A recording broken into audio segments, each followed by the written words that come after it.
किस प्रकार 2024 के चुनावों में खटाखट वो कार्ड बांटे गए जो देश को बर्बाद करने वाले थे। जुलाई में 1 तारीख सुबह हिंदुस्तान के करोड़ों गरीब लोग अपना बैंक अकाउंट देखेंगे और जादू से 8,500 रुपए उस महीने के अंदर। किस प्रकार इस रेवड़ी कल्चर ने दुनिया भर के देशों को बर्बाद किया है। When one government can spend it all and bring you back to zero. Elections will become auctions.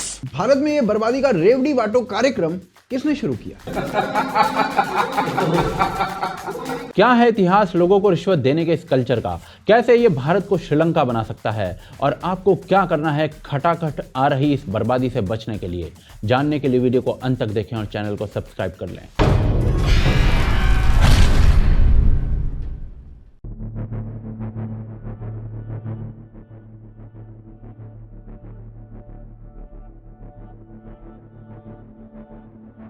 दो 2024 के चुनावों में एक चीज बहुत चली, खटाखट खटाखट खटाखट खटाखट खटाखट खटाखट खटाखट खटाखट खटाखट खटाखट खटाखट खटाखट खटाखट खटाखट खटाखट खटाखट। ऐसे नारे भारतीय पॉलिटिक्स के लिए नए नहीं हैं। इलेक्शंस के आसपास सरकारें इस प्रकार के सोशलिस्ट काम करती रही हैं। जैसे 2009 में इलेक्शन सवीप थे और मनमोहन सरकार ने किसानों के 70,000 करोड़ रुपए माफ कर दिए। केजरीवाल ने फ्री वाईफाई से लेकर फ्री बिजली पानी बस और यहां तक कि प्रति माह 1,000 रुपए दिल्ली की हर एक महिला को देने की स्कीम चला दी। आज 2,000 करोड़ का बजट दिल्ली ने एलोकेट कर रखा है केवल महिलाओं को प्रति माह 1,000 रुपए देने के लिए। फॉर्मूला काम कर रहा था। सेंटर में भाजपा को 7 की 7 सीटें देने वाली जनता 70 में से 67 सीटें केजरीवाल को देने लगी थी। ऐसे ही मध्य प्रदेश चुनावों से पहले भाजपा द्वारा लाडली बहन स्कीम चली और वो भी काम कर गई। भाजपा चुनाव जीत गई। अब पार्टीज के मैनिफेस्टोज में ये लोक लुभावन स्कीम्स डाली जाने लगी, पर इस बार हद पार हो गई। राहुल गांधी ने मंच से कहा, हमारे जो युवा हैं जो आज सड़कों पे घूम रहे हैं, इंस्टाग्राम फेसबुक देख रहे हैं, उनके बैंक अकाउंट में साल का 1 लाख रुपया 8,500 रुपए महीने का ठकाठक ठकाठक ठकाठक ठकाठक हमारी सरकार डालेगी। और ये केवल बेरोजगार युवाओं को नहीं, गरीब महिलाओं को भी 1-1 लाख रुपए प्रति माह देने का वायदा था। हर क्रॉप पर एमएसपी देने का भी वायदा कर दिया गया था। और इन स्कीम्स को केवल मंचों से नहीं बोला गया, कांग्रेस के कार्यकर्ता फॉर्म्स लेकर एक घर में गए और लोगों को इस स्कीम के बारे में बताया। ये वीडियो देखना, मराठी में है, हिंदी अनुवाद मैं बता देता हूँ। कांग्रेस की कार्यकर्ता बूढ़ी महिला से कह रही है कि इंदिरा गांधी का जो हाथ का चिन्ह था ना, उसे दबाना, फिर आपको 1 लाख रुपए मिल जाएंगे। इंदिरा गांधी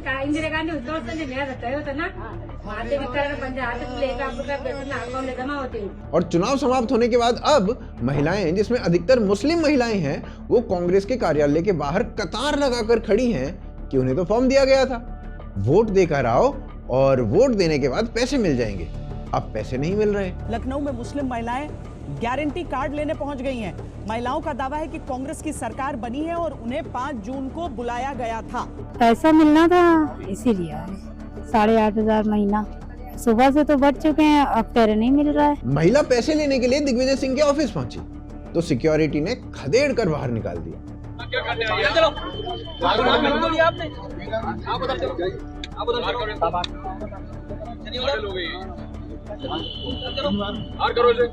आपने अपने दादा या पिता से सुना होगा कि पहले तो शराब और 500 रुपए के चक्कर में वोट गिरवाए जाते थे। ऐसा अभी भी होता होगा, पर यह ना अनऑफिशियली होता है, क्योंकि यह एक क्राइम है। हम सभी को लगता है कि गलत है, पर चुनावों में ऐसी स्कीम्स चलाना भी तो मंचों से वोट के बदले पैसे देना ही है, नहीं? सुप्रीम कोर्ट में इसके अगेंस्ट PIL डाली गई है। देखते हैं रिजल्ट क्या निकलता है। पर बात केवल ये नहीं है कि कोर्ट इस पर निर्णय ले और तभी हमें समझ में आए कि फ्रीबी कल्चर कितना खतरनाक हो सकता है एक देश के लिए। ये तो हमें स्वयं को भी समझना चाहिए। और पैसे कमाने के लिए फ्रीबी कोई तरीका नहीं है। पैसा स्टॉक मार्केट से भी कमाया जा सकता है, पर स्टॉक मार्केट डायरेक्टली प्रोपोर्शनल होता है पॉलिटिक्स से। और अभी मार्केट बहुत वॉलेटाइल था, ये हमें देखने को मिला। राहुल गांधी ने भी ये मुद्दा उठाया था कि लोगों ने करोड़ों रुपए गवा दिए, पर जो लोग सही ऐप पर थे या सही जानकारी रखे हुए थे, उन्हें नुकसान नहीं हुआ। तो ऐसी ही एक ऐप है मार्केट वुल्फ। यह एक सेबी रजिस्टर्ड प्लेटफॉर्म है जो बिना डीमैट अकाउंट के भी आपको ट्रेडिंग का ऑप्शन दे देता है और यहाँ स्कैल्पिंग भी कर सकते हैं। Rather it is one of the best app for scalping. अब चलिए इस ऐप को चलाना भी सीख लेते हैं। ये मार्केट वुल्फ की ऐप है। पिन डालकर लॉगिन करके अंदर घुसेंगे और इजी वे टू ट्रेड का ऑप्शन हम चुन लेंगे। यहां से फिर चुनेंगे कि किस में ट्रेड करें। तो मैं बैंक निफ्टी चुन लेता हूं, आपको जो सही लग रहा है आप चुन सकते हैं। ट्रेड या ग्राफ से ये लग रहा है कि ये ऊपर जाएगा, तो एक अमाउंट डिफाइन करके आप ऑप्शन को सेलेक्ट कर लेते हैं। बस अब लास्ट स्टेप है फास्ट या फास्टर चुनना। फास्ट चुनोगे तो रिस्क कम होगा, फास्टर चुनोगे तो रिस्क अधिक होगा, पर लॉस और गेन भी अधिक ही होगा। तो हम फास्ट चुनते हैं ताकि हम सेफ रहें।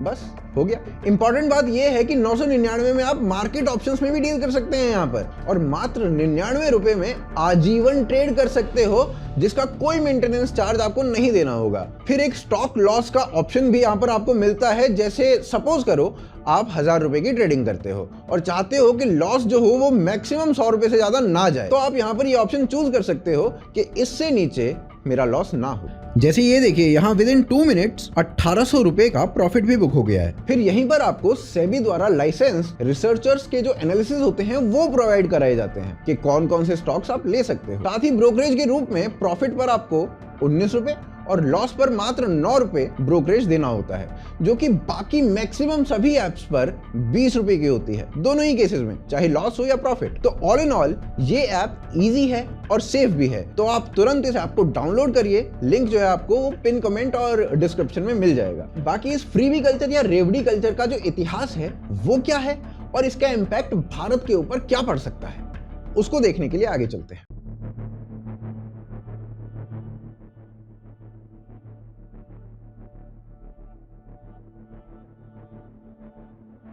देखिए, जब हम फ्रीबीज की बात करते हैं तो ऑक्सफोर्ड डिक्शनरी शब्द का जन्म 1920 के आसपास से बताता है। राजनीति के क्षेत्र में इसका अर्थ वोट प्राप्ति के लिए फ्री में किसी चीज को देना होता है। जून 2022 में आरबीआई द्वारा पब्लिश एक बुलेटिन के अनुसार फ्रीबीज पब्लिक वेलफेयर मेजर्स हैं जो फ्री में दी जा रही हैं। पर वेलफेयर की इस परिभाषा से देश पर फ्रीबीज का इंपैक्ट नहीं समझा जा सकता। सरकारों द्वारा फ्रीबीज देना कोई नया गेम नहीं है।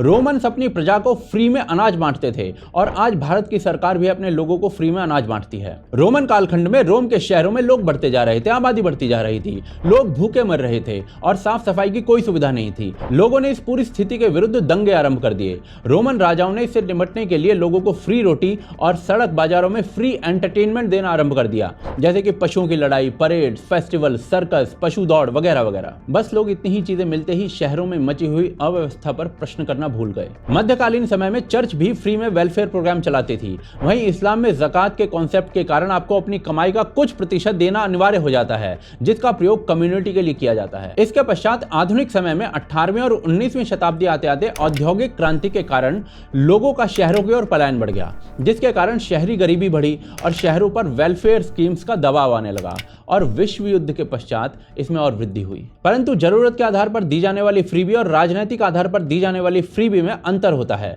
जब आप लाखों की कमाई करने वाले व्यक्ति को भी फ्री बिजली देते हो तो वो केवल राजनीतिक फ्रीबी है, परंतु जब आप जरूरत के आधार पर टॉयलेट्स दे रहे हो तो वो वेलफेयर है, क्योंकि टॉयलेट बनना रेप जैसे जघन्य अपराध कम कर रहा है। भारत में भी वेलफेयर के लिए आरंभ हुआ रेवड़ी बांटने का ये कार्य कब राजनीतिक लाभ का विषय बन गया पता ही नहीं चला। 1954 से 1963 के मध्य तमिलनाडु में उस समय के मुख्यमंत्री कामराज ने क्षेत्र के स्कूलों में पढ़ाई और खाना पीना फ्री करवा दिया ताकि बच्चे अधिक से अधिक स्कूल में आए, और ऐसा हुआ भी। इस नोबल काम से भारत की राजनीति में फ्रीबी कल्चर आरंभ हुआ, जो आज लोगों को वोट के बदले खटाखट पैसे देने तक पहुंच गया है। 1967 में तमिलनाडु में डीएमके के सीएम अन्नादुरई ने लोगों को सत्ता में आने पर 1 रुपए में 4.5 किलो चावल देने का प्रॉमिस कर दिया। सत्ता में आने के कुछ दिन बाद तक यह प्रॉमिस पूरा भी किया गया, पर जब इसकी कॉस्ट सर के ऊपर से जाने लगी तो बंद करना पड़ा। परंतु 2006 भारत के इस रेवड़ी कल्चर के राजनीतिक इतिहास में एक वाटरशेड मूवमेंट था, जब तमिलनाडु में डीएमके की सरकार ने फ्री कलर टीवी अनाउंस कर दिए लोगों के लिए। इसका कारण बताया गया था कि वो लोग न्यूज के माध्यम से अपडेटेड रहना चाहते हैं। इस इलेक्शन में केवल कलर टीवी का प्रॉमिस नहीं था, 2 किलो चावल, फ्री गैस स्टोव, बेघर लोगों को 2 एकड़ जमीन और हर गरीब महिला को 1000 रुपए महीना देने का भी वादा था। वहीं एआईएडीएमके ने भी चप्पल, साइकिल, साड़ी, धोती जैसी चीजें देने का वादा कर दिया था। इस पूरे रेवड़ी चुनाव में कलर टीवी की जीत हुई। सरकार बनने के बाद सरकारी बजट में कलर टीवी का प्रावधान होने लगा और एक साल में 750 करोड़ रुपए के सरकारी खर्च से 25 लाख फ्री टीवी बांटे जाने लगे। ये वो चुनाव था जहां से भारत में बिना जरूरत के भी केवल वोट प्राप्त करने के लिए लोगों को रेवड़ी बांटने का कल्चर आरंभ हो गया और इसे पंजाब, छत्तीसगढ़, आंध्र प्रदेश, कर्नाटक जैसे राज्यों में इंप्लीमेंट किया गया। यह भारत की राजनीति में वो क्षण था जो कभी रोमन्स ने अपने लोगों को सड़क पर फ्री सर्कस दिखाकर आरंभ किया था और कलर टीवी के ये प्रॉमिस 2024 के चुनाव तक में चले हैं। 2008 में कर्नाटक में चुनाव हुए तो 2 रुपए किलो चावल, free TV, free gas, free बिजली सब प्रॉमिस कर दिया गया। 2013 के बाद से इस राजनीति ने नया आकार ले लिया जब फ्री बिजली, फ्री पानी, यहां तक कि फ्री वाईफाई प्रॉमिस में आ गया। महिलाओं को फ्री में बस राइड देना कई राज्यों में प्रॉमिस किया गया और अब इंप्लीमेंट भी हो रहा है। और 2024 के चुनाव आते आते लोगों के अकाउंट्स में 1 लाख रुपए डालने के प्रॉमिस आ गए बिना कुछ काम किए। ये रेवड़ी कल्चर आपको बर्बाद कर सकता है क्योंकि ये अनेकों देशों को बर्बाद कर चुका है। कैसे, वो आगे देखते हैं।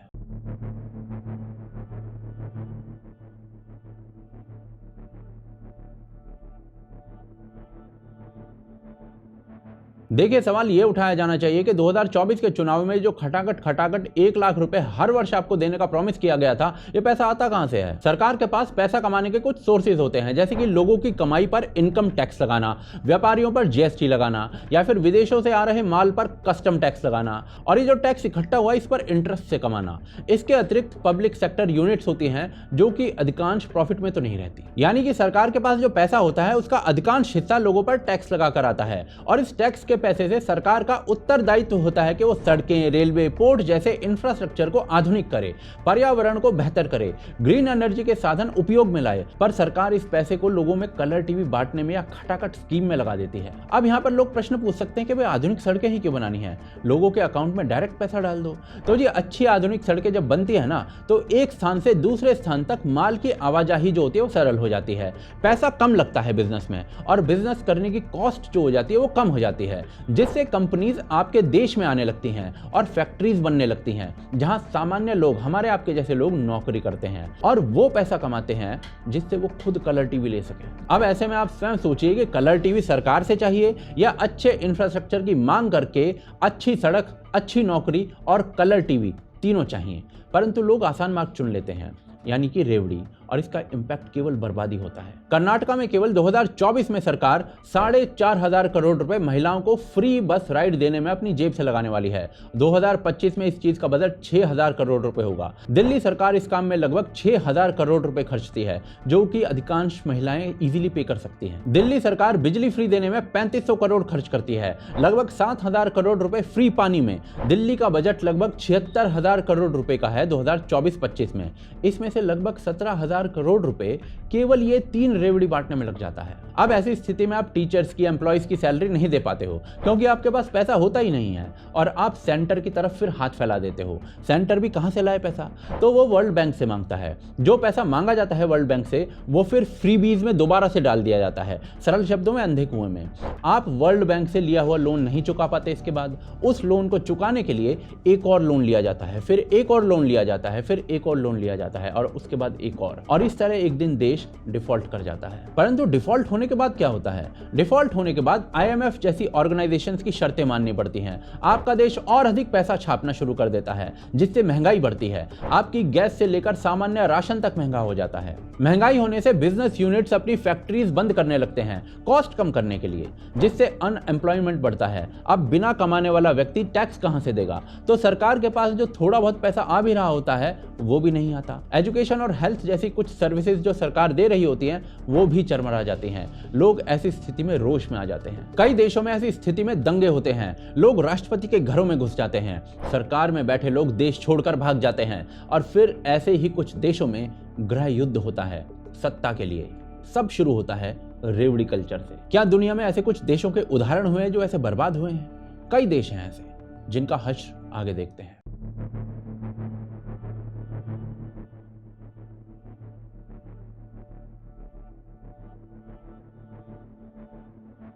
फ्रीबीज का कल्चर नया नहीं है और ना ही केवल हमारे देश तक सीमित है। इसने कई देशों को बर्बाद किया है और इसका प्राइम एग्जांपल है 2001 तक साउथ अमेरिकन कॉन्टिनेंट का सबसे अमीर देश, जो कि 2017 आते आते बर्बाद हो चुका था। एक ऐसा देश जिसके पास 90s में इतना तेल था कि गल्फ के सभी देशों को मिला लें और फिर उनका टोटल किया जाए तो जितना तेल आएगा उससे अधिक तेल इनके पास था। एक ऐसा देश जिसका टूरिज्म 1990s के दशक में विश्व में तीसरे नंबर पर सबसे अधिक था और अनुमान यह था कि यह अपने से आगे दोनों देशों को शीघ्र ही पछाड़ देगा। कौन सा था यह देश? इस देश का नाम था वेनेजुएला। 2017 तक इस देश के अस्पताल बीमार बच्चों से भरे हुए थे और डॉक्टर्स एक्सरे तक नहीं कर पा रहे थे। क्यों? क्योंकि एक्सरे मशीनें ही नहीं थी, लोगों के पास खाने के लिए भोजन नहीं था और ना ही देश में बिजली थी। देश में श्रम का जो पारिश्रमिक 20 वर्ष पहले मिलता था उससे अब 70% कम मिल रहा था। पूरे देश की लगभग 77% जनसंख्या एक्सट्रीम पॉवर्टी में रहती है। कैसे हुआ एक अमीर देश का ये हश्र? तो 1998 में वेनेजुएला के प्रेसिडेंट बनते हैं ह्यूगो चावेज और ये एक सोशलिस्ट लीडर थे। इनकी पॉलिसी फ्री वीज वाली ही थी। भाई इतने बड़े लेफ्टिस्ट थे कि इन्होंने अमेरिका के साथ अपने सभी संबंध समाप्त कर दिए और चीन और रूस को ही अपना मित्र बताया। आज यदि आप भारत की कम्युनिस्ट पार्टी का मैनिफेस्टो देखोगे तो उन्होंने भी सीधे रूप से यही लिखा था कि यदि वो सत्ता में आते तो अमेरिका के साथ भारत के सभी टाइप्स को समाप्त कर देते और चीन को ही अपना मित्र बनाते। तो यही काम तब वेनेजुएला में हुआ था। रूस और चीन ने इन्हें बिलियंस ऑफ डॉलर्स कर्जे में दिए। चावेज ने ऑलमोस्ट हर कमोडिटी का प्राइस ना फिक्स कर दिया, चाहे कंपनी को घाटा हो या लाभ। कमोडिटी का प्राइस रहेगा उतना ही जितना फिक्स किया गया है और एक दो नहीं, भयंकर लेवल पर वेलफेयर स्कीम्स चला दी गई। गरीब बच्चों को हर महीने $100 दिए जाने लगे। चावेज वहां की जनता के हीरो बन गए थे और जब तक वो जिए तो प्रेसिडेंट बन के ही जिए। फिर 2013 में उनके सक्सेसर को चुना गया और वो भी चावेज की तरह ही फ्रीबीज बांटते रहे और आज वेनेजुएला वापसी की राह पर दूर दूर तक लौटता हुआ दिखाई नहीं दे रहा है। और ये कहानी केवल वेनेजुएला की नहीं है, सिंगापुर में भी फ्रीबीज बांटने का चलन चल पड़ा था और तभी वहां के प्रधानमंत्री ने इस इशू को वहां की संसद में उठाया। It's taken us decades to build up our foreign reserves. They are our oil in the ground. If we don't have a second key and you happen to have a generous or profligate government, then one government can spend it all and bring you back to zero. Elections will become auctions where the parties compete to be more generous than the other, offering what it can do to voters by raiding the bank. Singapore के प्रधानमंत्री ने Australia का example देकर बताया कि कैसे वहां के इलेक्शंस ऑक्शन बन चुके हैं और कैसे पूरी की पूरी जो इकोनॉमी है उसका बेड़ा गर्क कर दिया गया है। You look at Australia, when 10 years ago, under basically a conservative government, they built up significant amount of reserves or surpluses. They set up pension fund for the future and they said this is our sovereign wealth fund and this is to make sure that in future you'll be provided for state pensions and so on. But then came elections and both parties, whether in government or out of government, because of the dynamic of the situation, they had no choice. One side offers something, the other side offers more, and back and forth. It's an auction. Today, the funds for the future have disappeared. The country is in deficit. The commodities boom is over. और अगर ये Australia जैसे बड़े और समृद्ध देश में हो सकता है तो क्या ये सिंगापुर में नहीं हो सकता? या फिर आप सोचिए कि ये भारत जैसे देश में नहीं होगा। फिर एक उदाहरण है हमारा मित्र एवं पड़ोसी श्रीलंका। 2019 में राजपक्षे की सरकार थी और अपने पोल प्रॉमिसेस को पूरा करने के लिए राजपक्षे ने टैक्स कट कर दिए। लोग बड़े प्रसन्न थे। फिर कंपनीज से एफडीआई आकर्षित करने के लिए एक नया नियम बनाया गया, कंपनीज का टैक्स भी एग्जम्प्ट कर दिया जाएगा और फिर कहा गया कि ऑर्गेनिक खेती ही की जाएगी। तीनों चीजों ने मिलकर एक इकोनॉमिक डिजास्टर बनाया और पूरे देश की इकोनॉमी क्रम्बल कर गई। और ऐसे ना विश्व में कई और उदाहरण हैं, पर भारत में इसका क्या इंपैक्ट है, रेवड़ी कल्चर भारत को कैसे बर्बाद कर रहा है, वो आगे देखते हैं।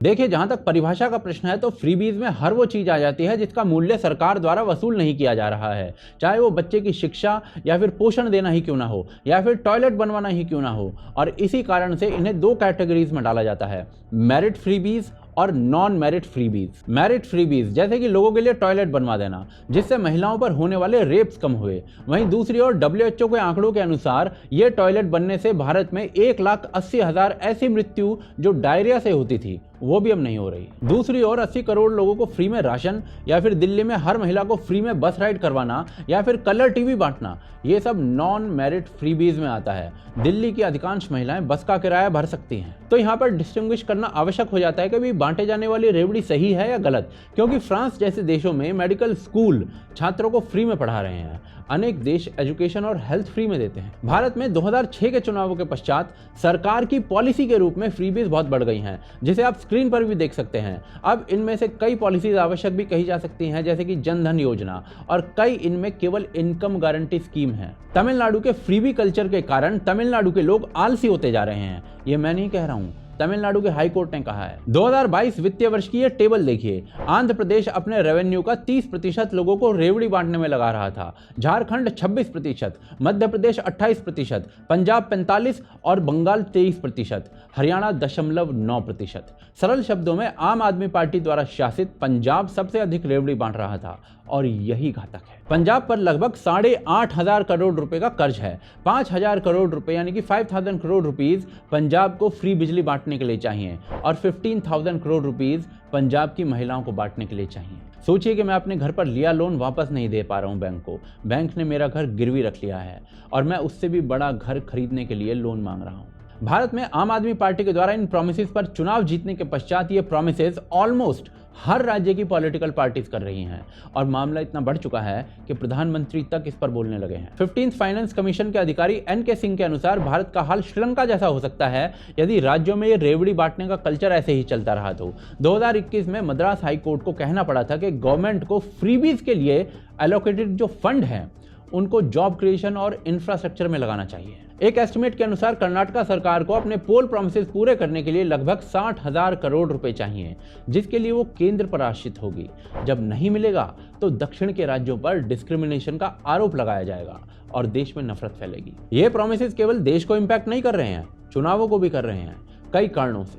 पहला कारण, रेवड़ी कल्चर के कारण वोट बैंक्स बनते हैं, क्योंकि कई फ्रीबीज केवल किसी समाज की डेमोग्राफी को देखते हुए टेलर की जाती हैं, बनाई जाती हैं। दूसरा कारण, रेवड़ी का प्रॉमिस वोट खरीदने का एक आधार है, क्योंकि इलेक्शन कमीशन के अनुसार आप डायरेक्ट पैसा नहीं दे सकते, तो रेवड़ी प्रॉमिस की जा रही है गारंटी कार्ड देकर। तीसरा कारण, चुनाव जीतने के बाद रेवड़ी प्रॉमिस करने वाली सरकारें विकास या इंफ्रा पर ध्यान नहीं देती हैं, वो केवल कलर टीवी बांटती हैं। क्या होता है इससे? राज्य अपनी नीड्स के लिए केवल केंद्र पर आश्रित होकर रह जाता है। टैक्स देने वाला व्यक्ति टैक्स चोरी करने लगता है, क्योंकि उसे पता है कि उसका टैक्स सड़क बनाने के लिए काम नहीं आएगा, बल्कि किसी को कलर टीवी देने के काम आएगा, फ्री वाईफाई के काम आएगा। रेवड़ी बांटने वाली सरकारों से प्रश्न पूछे जाने भी बंद हो जाते हैं, क्योंकि प्रजा के मुंह में रेवड़ी ठूंस दी जाती है। बाकी देश की इकोनॉमी का क्या हाल होता है वो हम डिस्कस कर ही चुके हैं। अब इस स्थिति से निपटने के लिए सॉल्यूशंस क्या हैं वो आगे देखते हैं।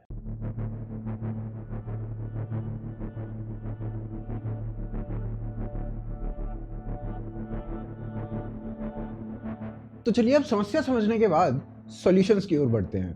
फ्रीबीज या रेवड़ी बांटने का जो ये कल्चर है, सबसे पहले तो इसका क्लासिफिकेशन मेरिट या डीमेरिट के आधार पर होना चाहिए, और लोगों को उसका ब्यौरा मिलना चाहिए कि इस स्कीम को चलाने में कितना खर्चा आएगा और इस खर्चे का निर्वहन कैसे किया जाएगा। मेरिट डीमेरिट की यदि बात करें तो उसे उदाहरण से समझने का प्रयास करते हैं। जैसे दिल्ली में हर एक महिला को बस या मेट्रो राइड फ्री दे दी गई। इस बात से कोई फर्क नहीं पड़ता कि उन महिलाओं की आर्थिक स्थिति क्या है। एक करोड़पति घर की साउथ दिल्ली की लड़की वो मेट्रो में फ्री ट्रैवल करने लगी। ये कितना जस्टिफाइड है आप स्वयं सोच सकते हैं। यदि हम टॉयलेट स्कीम को देखें तो जिन घरों में टॉयलेट्स नहीं थे, केवल और केवल उनमें ही टॉयलेट्स बनाए गए। अब सपोज करो अंबानी को भी टॉयलेट का पैसा दे दिया जाता तो क्या होता? कुछ वेलफेयर स्कीम्स अच्छी हैं, होनी भी चाहिए, पर सभी बेरोजगारों को 1-1 लाख रुपए वार्षिक देना कितना जस्टिफाइड है? और क्या जब 1 लाख रुपए बेरोजगारों को देने की बात कही जा रही थी तो क्या ये बताया गया था कि इसके लिए पैसा कहां से आएगा? कांग्रेस अपने पार्टी फंड से देगी या टैक्स का पैसा बांट दिया जाएगा? कर्नाटका में कांग्रेस की सरकार है और 2023-24 का जो बजट प्रस्तुत किया गया उसमें सरकार ने सीधे रूप से बोल दिया कि पूरे वर्ष कोई भी डेवलपमेंट का कार्य नहीं किया जाएगा, क्योंकि 40,000 करोड़ रुपए केवल और केवल फ्रीबी बांटने के लिए रख दिया गया है। बाकी प्रोमिसेस तो अलग हैं। यदि लोगों को पता होता कि स्टेट का पूरा बजट ही लुटा दिया जाएगा तो लोग कदाचित वोट करने से पहले सोचते। तो इलेक्शन कमीशन को यह रूल बनाना चाहिए कि जब भी रेवड़ी बांटने वाली कोई स्कीम कोई पार्टी लेकर आए तो उसे पूरा करने का ब्यौरा पहले ही दे। फिर कई इलेक्शंस ऐसे हुए जिनमें टीवी या मिक्सी बांटने की बातें कही गई।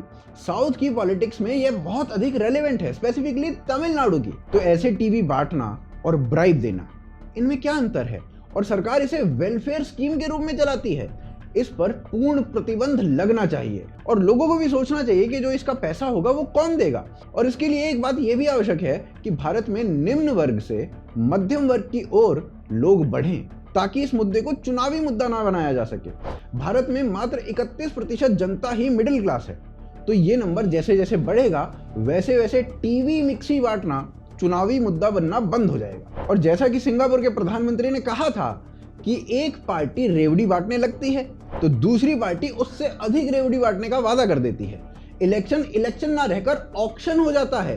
तो इसके लिए इलेक्शन कमीशन को यह रूल बनाना चाहिए कि प्रचार में रेवड़ी नहीं बांट सकते। जब सत्ता में हो तब कोई वेलफेयर स्कीम चलानी है तो चलाओ, और वो भी चुनावों से ठीक पहले नहीं, क्योंकि कांग्रेस ने किसानों के कर्जा माफी के नाम पर राजस्थान और मध्य प्रदेश में वोट मांगे थे और फिर बिना कर्जा माफ किए ही सत्ता से चले गए। ये कुछ बेसिक नियम हैं जो बनने चाहिए और इन सब से ऊपर है जागरूकता। जागरूक जनता होनी चाहिए जो प्रश्न पूछे कि देश कैसे सरवाइव करेगा यदि आज आप फ्रीबीज बांटोगे। तो आशान्वित हूं कि आपको वीडियो अच्छी लगी होगी। वीडियो लाइक करें और शेयर अवश्य करें। यदि आपको ये वीडियो ज्ञानवर्धक लगी तो आपके स्क्रीन पर दिख रही अगली वीडियो वो और अधिक ज्ञानवर्धक लगेगी, वो भी अवश्य देखें। साथ साथ चैनल को सब्सक्राइब कर लें। इसके अलावा डिस्क्रिप्शन और पिन कमेंट में मार्केट वुल्फ का लिंक दिया गया है, तो इस ऐप को डाउनलोड करना बिल्कुल ना भूलें। फिर मिलते हैं अगले किसी वीडियो में ऐसे ही किसी टॉपिक के साथ। जय हिंद, जय भारत।